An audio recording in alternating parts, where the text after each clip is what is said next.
السلام عليكم ورحمة الله وبركاته. ازيكم عاملين ايه؟ ان شاء الله تكونوا بخير جميعا. النهاردة هنعمل مع بعض بيتزا طاسة. بس قبل ما نبدأ، النهاردة الجمعة، احب اذكركم ونفسي بكثرة الصلاة على النبي صلى الله عليه وسلم. طبعا مستحب الصلاة على النبي صلى الله عليه وسلم في اي وقت وفي كل وقت. فاللهم صل وسلم وبارك على سيدنا محمد وعلى آله وصحبه وسلم تسليما كثيرا.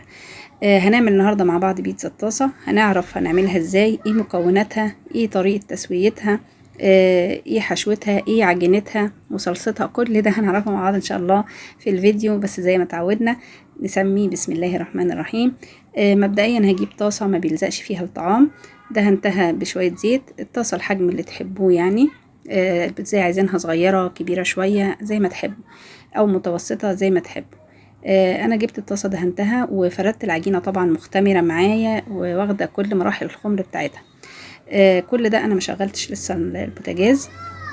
حطيت بقى الصلصه بتاعتي ودهنت وش البيتزا عادي، نفس الخطوات اللي بعملها في البيتزا العاديه. طبعا هقول لكم العجينه والتفاصيل دي واحنا في الفيديو شغالين ان شاء الله. دهنت الطاسه بتاعتي. بعد ما بدهنها بس اكون حريصه ان ما ينزلش اي صلصه على الحروف او تحت البيتزا علشان ما تلزقش وتبقى سهله الحركه معايا وانا بشيلها من الطاسه. هتحطي الحشو برضو اختياري، الحشو اللي انت عايزاه. عايزه بقى عايزاها بيتزا بالخضروات بس، عايزاها بيتزا بالمشروم، بقطع الفراخ، بقطع بلحمه مفرومه، جمبري، اي حاجه اللي تحبيه دي اختياري. انا عملت هنا بالسجق ونزلت عليها بكل المكونات. كل ده انا ما شغلتش لسه النار، نزلت بالجبنه وكل حاجه والزيتون. وتحطي زيتون اخضر اسود الاتنين ميكس مع بعض، فلفل الوان، فلفل اخضر، اي حاجه اللي تحبوه. الحشو التوبنج ده بتاعكم انتوا زي ما تحبوا، وكمان حجم البيتزايه. انا بقى هنا ابتديت اشغل النار وغطيت عليها. النار تكون نار هاديه جدا، يعني كاني بسوي الرز كده على نار هاديه بعد ما يتشرب ميته. يعني اعلى من الهاديه شويه، على العين الصغيره. يعني العين، في عندي عين كبيره وعين متوسطه وعين صغيره خالص، لا المتوسطه بقى. وبهدي كده النار عليها قبل يعني كاني بفتحها على الاخر. اهي النار زي ما انتوا شفتوها كده، انا وريتها لكم بالظبط كده. بتاخد لها من 7 ل10 دقايق. البيتزا حجمها عادي سميك، طبعا تقدري تحكمي في سمك البيتزايه زي ما انت عايزه. انا طبعا زي ما انتوا شفتوا كده كشفت عليها تقريبا مره واتنين، وبشوفها والاقيها بقى خلاص استوت. بس لازم اكون مغطيه عليها من اول لحظه. بكشف عليها بقى اشوفها كده استوت، لا من تحت اخدت لون ولا لا، وهكذا. استوت ما شاء الله، رغم ان هي سميكه. هتشوفوا سمكها دلوقتي واحنا بنقطعها، ولكن استوت ومن جوه واخدت لون جميل من تحت ومن فوق. وكأنها معمولة في الفرن بالظبط. يعني البيتزا اللي بتعمل فرن تقريبا تاخد نفس التوقيت في التسوية، ونفس يعني التسوية نفسها زيها بالظبط كمان. هنقطعها مع بعض. انا هنا يعني قطعتها على 4، ممكن تتقطع على 8. انا قطعتها على 4 لكن يعني مش هتتاكل بالحجم ده، بس علشان اوريها لكم يعني. شايفين بقى شكلها وشايفين ما شاء الله اهي.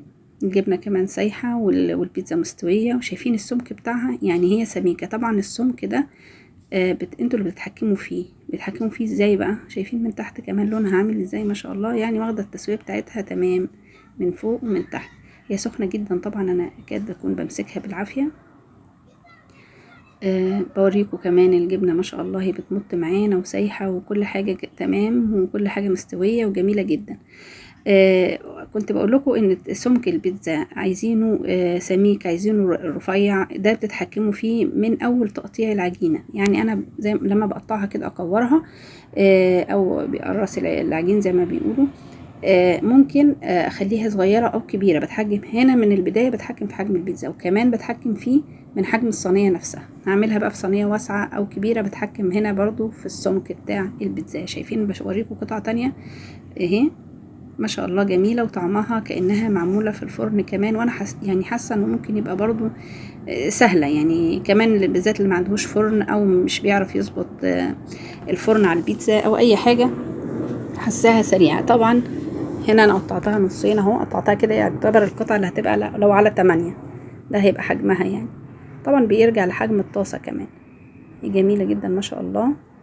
كمان عملت واحدة تانية، هي بيتزا الطاسة. اقطعها برضو معاكم ونشوفها مع بعض. انا من طبعا اقول لكم بقى على العجينه انا عاملاها من العجينه العاديه الاصليه للبيتزا عادي خالص. نفس العجينه اللي عملتها في فيديو قبل كده نزلتها لكم. نزلت لكم فيديو للبيتزا قبل كده، هنزله تاني. هنزل الفيديو ده عشان تشوفوا العجينه بتاعتها ومكوناتها وطريقه العجن وكل ده، والصلصه كمان بتاع البيتزا. هنزل كل ده الفيديو القديم بتاع البيتزا هنزله في اول كومنت مثبت علشان تشوفوه. ما حبيتش اطول معاكم الفيديو ده وانزل العجين تاني طالما هي ما حبيتش اكررها تاني عليكم علشان ما نطولش عليكم الفيديو. هنا انا عملت اهو من نفس العجينه دي اللي عملت منها بيتزا الطاسه اللي هي العجينه الاصليه للبيتزا بتاعه الفرن. عملت منها كمان بيتزا صينيه او 2 من لبيتزا الفرن. طبعا الفرن حامي مسبقا، جهزت الصينيه عادي نفس الخطوات وهحطها في الفرن، وبعدين انا بطلعها تاني واحط عليها الجبنه بعد ما تستوي، بعد ما الصينيه تستوي. طبعا الفرن بيبقى حامي مسبقا. كل المعلومات دي بقى هتلاقوها في الفيديو الاصلي كمان في تسويه الفرن. حطيت زودت انا بعد ما طلعت يعني هي كده مستويه يا دوب هتاخد وش تحت الشوايه علشان الجبنه تسيح. وكل المعلومات دي قلناها قبل كده في الفيديو الاصلي، هتسمعوها تاني ان شاء الله لما تشوفوا طريقه العجن. انه احنا بحط البيتزا تستوي عادي، وقبل ما تاخد او اخر دقيقتين كده بطلعها واحط على وشها الجبنه. انا كمان زودت الزيتون هنا، طبعا الزيتون بيتحط من الاول بس حطيت زيتون اسود كمان، انا كنت حاطه اخضر. اهي طلعت اهي بعد ما خدت الوش. يعني انا بس برجعها تاخد دقيقتين بس يسيح الجبنه. انا عملت كمان بيتزا كمان بالفراخ، يعني دي كنت عاملاها بالسجق في الفرن، عملت واحده بالفراخ كمان. هنشوف طريقه الفراخ اتعملت ازاي في الفيديو الاصلي اللي هنزله لكم في الكومنت. هدخلها طبعا على الفرن الحامي مسبقا زي ما اتفقنا، وده برضو كان شكلها بعد ما استوت. هنقطعها بقى مع بعض ونشوف طريقة تسويتها. ما شاء الله شكلها فعلا يشهي. عايزه اقول لكم ان انتم ممكن تعملوا الصلصه زي ما عملتها انا في الفيديو اللي هنزله، او تعملوها لو عندكم اي صلصه متبقيه تسبيكه من طبيخ من اي حاجه بالبصل او بالبصل والثوم. لو بالبصل بس زودوها توم، ولو بالثوم خلاص اشتغلوا بيها بس زودوها شويه كاتشب. ممكن مع الكاتشب هنحط بقى شويه زعتر برضو وتشتغلوا بيها عادي مع التوبنج بتاعها، بتديني طعم جميل جدا. دي البيتزا بقى بتاعت الفرن لما طلعت. هنشوف مع بعض اهو. قطعتها اهي، طبعا واخده تسويه جميله جدا برضو، بس عايزه اقول لكم مش مختلفه ابدا عن بيتزا الطاسه. انا هنا ما كنتش مخليه البيتزا سميكه، كانت رقيقه. انا شخصيا بفضلها الحقيقه سميكه يعني، لكن في بعض الاولاد عندي بيفضلوها مش سميكه، وفي اللي بيحبها بيفضلها سميكه، فممكن اعمل ده وده يعني، او مره اعمل كده ومره اعمل كده. ما شاء الله تسويتها جميله جدا اهي.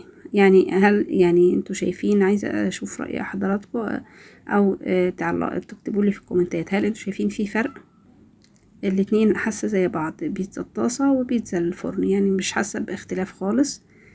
يعني انا كنت عامله قبل كده بيتزا الفرن بس قلت يعني كان ممكن اكتفي ببيتزا الطاسه النهارده، بس قلت اعمل طالما هعمل العجينه بتاعه البيتزا العاديه اعملها قدامكم، اعمل التسويتين قدامكم علشان حضراتكم تقارنوا وتشوفوا الافضل والانسب والاسرع بالنسبه لكم. بيتزا الطاسه اخدت حوالي من 7 ل10 دقايق على نار هاديه جدا. بنغطيها من اول ما نحطها.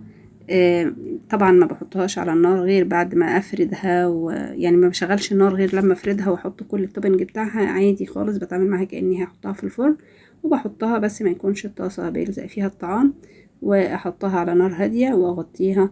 وممكن اكشف عليها في النص كده في وقت نص التسويه، يعني اشوف اخبارها ايه من تحت. ولما الاقيها اخدت لون بقى من تحت على نار هاديه، وطبعا كنت مغطيه عليها تكون استوت خلاص اوريدي من فوق طبعا، وانزلها. برضو بيتزا الفرن نفس القصة، بتاخد لها برضو حوالي 10 دقايق في الفرن او اقل او اكثر حسب الفرن، حمو الفرن. وبطلعها وبحط الجبنة في الاخر. ممكن احط شوية جبنة في البداية مع التوبنج، وبعدين اخر جبنة اللي انا عايزاها على الوش بحطها بعد ما تكون فاضل لها دقيقتين على اكتمال التسوية. اللي هو يدوب الجبنة تسيح تحت الشواية وبخرجها على طول، بتديني الجمال ده. طبعا في عجائن مختلفة لبيتزا الطاسة، في بتتعمل بعجينة طرية شوية لينة جدا، لكن انا حبيت يعني انفذها معاكم النهارده بعجينه البيتزا العاديه، ونشوف مع بعض ان هي ما شاء الله بفضل الله بتكون ناجحه جدا، وكمان يبقى قدامكم بقى اختيارات كتيره تختاروا الانسب والاسهل ليكم. دي كانت وصفتنا النهارده. طبعا في بعض المعلومات اللي انا قررتها يعني في الفيديو قلتها قبل كده، بس حبيت اكررها عليكم علشان يبقى كده وفينا الفيديو حقه ان شاء الله. يا ريت ان شاء الله اللي مشتركش في القناه يشترك في القناه ويفعل الجرس ويعمل شير لكل أصحابه وحبايبه، ويا ريت أشوف تعليقاتكم اللي بتسعدني. أشوفكم في فيديو جديد على خير إن شاء الله. صلى اللهم وسلم وبارك على سيدنا محمد وعلى آله وصحبه وسلم تسليما كثيرا. في أمان الله.